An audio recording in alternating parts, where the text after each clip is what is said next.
No mai, hoki mai, welcome back into the breakdown on the road. Well, we've moved on from the biggest quarterfinal in our eyes. Thankfully, we can all take a breath again, but we look ahead at another huge game. It is France against South Africa. France so skillful, South Africa so big. Two of the best kickers in the world right now, Pollard and Ramos, both of them very rarely miss. I mean, who's favourite going into this, Mills? Oh, you're picking Pollard to start, are you? He's taken from... Well, they've had kicking issues. Yeah. I think South Africa will get up. I think the Springboks are looking really good. I mean, in terms of bringing Pollard back, I think they will. Look at Jeff. I think that Pollard possibly will start because of that factor. I would love to see Lebok out there because I think he brings something different. But South Africa and the Springboks, they know how to win. They can't get any better. I was looking at your picks going. Well, I changed my pick when I got the other one. You rip it up. Yeah, you rip it because you had us playing South Africa, and that would have been fascinating in itself. Look, I think this is a great matchup because if you think maybe Ireland's fans are going to have an impact on our game, yes. How are the French fans going to have impact on the fact that South Africa? I mean, when you think about it, France going into this tournament, as we got closer and closer, there was this belief that the fact they were one of the favourites, clearly because they're at home. Can they do this? I think they can. I genuinely think they're good enough. France. I think they can. I think this, talk about margins, they think it's going to be close. I think they're going to ride the weight of a nation. I think they've been good enough, the way they've been playing. They were good enough to beat the All Blacks in the first game when the expectation was on them for that moment and they fronted. I think they can do it again. But South Africa, the DNA, they are the defending World Cup champions. Yeah. They know exactly who they are and what they're going to try and do. And they're going to go out there and try and physically dominate. I don't know if that's going to be enough to beat France. Yeah, I'd just like to say to myself, thanks for the messages last week to all my South African friends. What did they say? Oh, just that I was talking about not liking the way they play. And the reality is we know how South Africa are going to play, right? And I think they're a way more complete side than they show. So we know they're going to kick it high, we know they're going to chase it down, we know they're going to maul, we know that they're going to do all that sort of stuff. But they don't play an expensive style. And you can't criticise them for that because they win rugby games doing it. However, I think against France, you're going to have an expensive game. And you're going to have to do that earlier than you might want to. Because if they match you physically, and if they're good receiving the ball and having a good kicking game back at you, then you need to look for other stuff. So my problem with South Africa is their DNA is to go to what they know.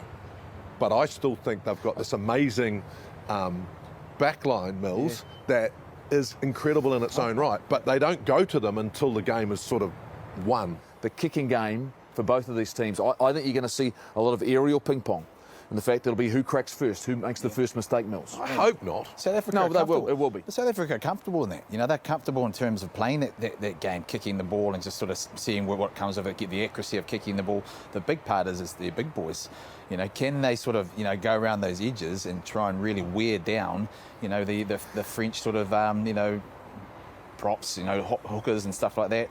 Because I think when the All Blacks got to the French game, they were out on their feet. And when they slowed it down and they got them back in the game, South Africa brings something totally different. They'll try and outmuscle them up front first and foremost.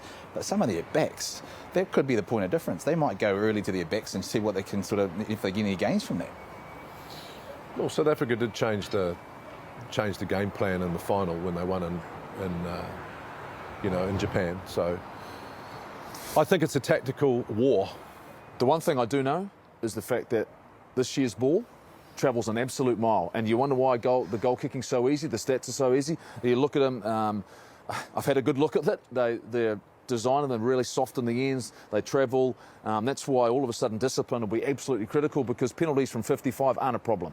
And the fact, I'm not even sure the fields are actually full length. I know the one in Leon wasn't full length either. It was 4 metres short because it was a football field. How do you know that? Because I measured it. Took the time to do it. Hey, so I'm saying, why do you think 55-metre punts are going so far? Because it's actually not 55 metres. So there's a lot of things in this game, but particularly the ball, it's travelling. How far are the teams punting it? Miles. So all of a sudden, goal kicking, penalties, discipline, and they'll be taking threes. Then Pollard has to start then, You look at doesn't some weird stuff. It's probably irrelevant. Pollard has to start for South Africa then? Oh, he doesn't have to, but I'll be surprised if he doesn't. Yeah. Well, let's take a look at England against Fiji. Both teams had unconvincing final pool games here at the Rugby World Cup, but can Fiji do the unthinkable? Can they upset England and make it through to a semi-final at a Rugby World Cup, Mills? Well, the proof's there, right? I think the downside to it is they actually started to crawl into this in the last couple of games. It's almost as if they're their own worst enemies. When they're expected to win, they don't play as well. But when they're not expected to win, and they're huge underdogs against a side that has been a little bit clunky themselves, then they'll bring something. I think it's expansive game for them. They've got to take it to him. Yeah, look, I think England's a better side than it was. I think that they've slowly built some confidence, but I do think that Fiji are a pretty complete side. If they can play the style of rugby that they want to play, they need to take more risks than possibly most other sides would do, and that's what makes them great. Run it back from deep, run it early, run this English side around. I believe that Fiji are not lucky to be in the quarterfinals. They deserve to be in the quarterfinals. Do they have enough bench, Mills? Is that why they're a bit tired? Played the same team. I think this week for them is going to be a really important week. They probably need to freshen up. They probably not need to worry too much about the physical side and hit there fresh. But yet, I do believe they can beat England if they play their style and if they can play their style. Well, no, what's happened is they've changed their style through the course of the tournament, and it's starting to hurt them. As they've gone to confrontational style of rugby rather than keeping the ball alive. And you watch the amount of times that they lose the ball in contact as they're going into it, leading with the ball rather than in their last game against Portugal. They had 3-on-2, 2-on-1s, and they're choosing not to pass. They're thinking, we're going to run over the top. You're not going to run over the top of England. One pass carry is not going to get it done. You've got wonderful runners with the ball, counter-attack, pass the ball, shift the ball, offload. That's what's going to beat England. If you try and do anything other than that, if you rely on a scrum and line out more drives and all those things, now you can use those on occasion, but for me, Fiji have got to get back to what they're great at, which is actually keeping the ball alive. And if they do that, they're a real shot here because they can score tries. England, for me, they're unconvincing. They're unconvincing. JK, you brought up the experience factor, the winning World Cup factors, and that hoodoo's off New Zealand's bag.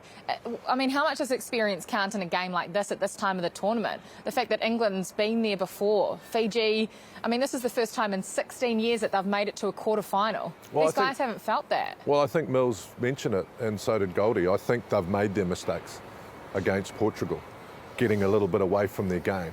They need to have the courage to play like Fiji. The reason Fiji have been so successful, and I believe Super Rugby and them having players playing overseas in competitions has helped them. Their forward pack's way more competitive.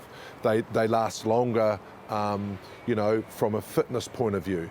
But they've got to have the courage to play that Fijian flair, because that's what you worry about. If you're England, you go, wow, they're not going to kick it, they're going to run it. And then I think Goldie's right. The lessons they learn is let's just play our style, let's do what we did at Twickenham, and take our opportunities. Well, you think how they played against Wales in the first game, in the first weekend. And that was, and the fact that they lost the game, but they created so many try-scoring opportunities. A game they probably should have won. And then against Australia, they did enough, but then it's like from the last 20 minutes of that game, they've fallen off a cliff and they have lost a little bit of their identity. They need to find it again. If they do that, and there is so much talent in that group, it's game on. Well, there is one more, and it's another Northern Hemisphere against Southern Hemisphere cracker. Wales against Argentina. I mean, what separates these two sides right now, Mills? I'll tell you, I think the style in which Wales have come to this Rugby World Cup, they were under immense pressure in terms of the results and also what was going on and off the field. But I think, they've sorted themselves out. They've almost brought a sort of a more expansive game as well that they can actually run to. It's almost like they said, okay, hey, this is our one-off tournament. Let's just go out there and just give it absolutely everything. I think Wales have gone under the radar somewhat to come out. And Argentina, I mean, are they getting themselves together though, Jeff? It was even scratchy against Japan. Like the fact that they actually had the game under control and then all of a sudden they allowed Japan to get back into the game. But whether they're timing their run, whether they'll be looking at it now and going, well, all we had to do was get into the quarterfinals, and we've got Wales. They wouldn't have anticipated probably having Wales. They'll like that matchup. Whether or not Pablo Matera recovers from his injury, his knock, it doesn't look as though he's going to be available, and that's a big loss in terms of experience. But I give them a real shot. I give the Pumas a real shot of getting through here. Look, you're talking about DNA. For me, the DNA of a rugby side, we know South Africa's DNA, right? I read an article during the week where they spoke to one of the Welsh players, can't remember which one, and he said, Gatland's brought back our DNA. Our DNA is this. We work harder than the oppositions. We're fitter than the opposition. We play a certain style of game that's a Welsh style of rugby, and now we know what we're doing.